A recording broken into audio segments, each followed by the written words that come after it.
Hello अब म यहाँ पहाड जाँदैछु। पहाड हेर्दै सहिलो र पहाड जानु किन यस्तो छ हालत। हामी पहाड जाँदैछौँ झुलुङ्गे पुल। यो पहाड चढ्नुपर्ने अरे पहाड।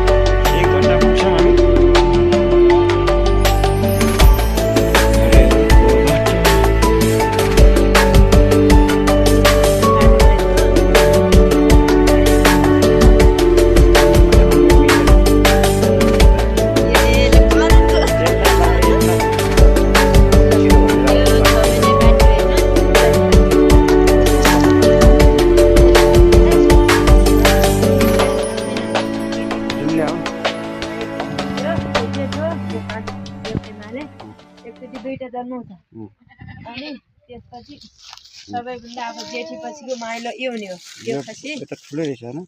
यो खसी त अब कति किलो होला? कति किलो होला? अब कति छ काटको थाहा छैन। यो चाहिँ अहिले 1 वर्ष भइगयो। यो बेच्नु पर्यो भने यसको मूल्य प्राइस कति हुन्छ होला? पर्छ 40-50 पर्छ। 40 र 50-90 हजार पर्छ। 40-50 हजार पर्छ। अनि यो चाहिँ अब 1 वर्ष भनौँ कि त्यस्तै 2 वर्षतिर भइगयो होला। यो काट्यो हो। त्यही खेता यो पाट्यो। भन्नु किन लासिएको लाग्छ? अनि यो पहिले बेहाइ कि नै? उ त्यो छोरी सेती हुने। अनि यो रातिले सेती सेर कसरी जन्माएर? माटो दल्या त्यस्तै छ। यो सबभन्दा तिनटा पाउने हो। सबभन्दा पहिला 2 वर्ष अगाडि यो ल्यायो। अनि यो ल्याइयो। ल्याएपछि 2 वर्ष पुग्न लाग्यो। यहाँ 9, 10, 18, 17 बाग्रो भइगयो। यही हुने हो। बोल्ने मान्छे पनि अनुहार देखाउनु पर्छ अरे। यो अहिले 3 जन्मायो। यही हुने खाता काला कालाहरू यही हो न। 3 जन्मा छ यसले। अस्ति हामी भिडियो धेरै लामो छिटो देखाउनु होला। अनि भोजरा थापा कसो बिदाइ गर्ने। अनि यहाँ खान लाग्यो।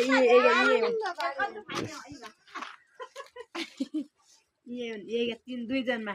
यो अहिले 2 वर्ष हुन्छ। टोटल कतिवटा बाख्रा छन्? सबै गरेर कतिवटा बाख्रा छन् तपाईहरुका? गरेर 14वटा छन्। 17वटा छन्। गाईहरु भोजराज नआइदियोस्? किन? अब हुन्छ नि त। किन नआइदियोस्? कालो भोजराज यहाँ धेरै भोजराज पाल्न सकिन्न न यहाँ। गाह्रो हुन्छ। अनि यो के को खर हो त्यो? यो बाख्रा हो। पुरानो भएको अब त्यो नुयो हुन्छ। पुरानो भइगयो नयाँ बनाउनु पर्यो। यो अब हेर्नुस् यता ल्याइनु बनाउने हो। भन्नु अनि यो काखमा हाले चाहिँ धेरै यो ज्ञानी छ त।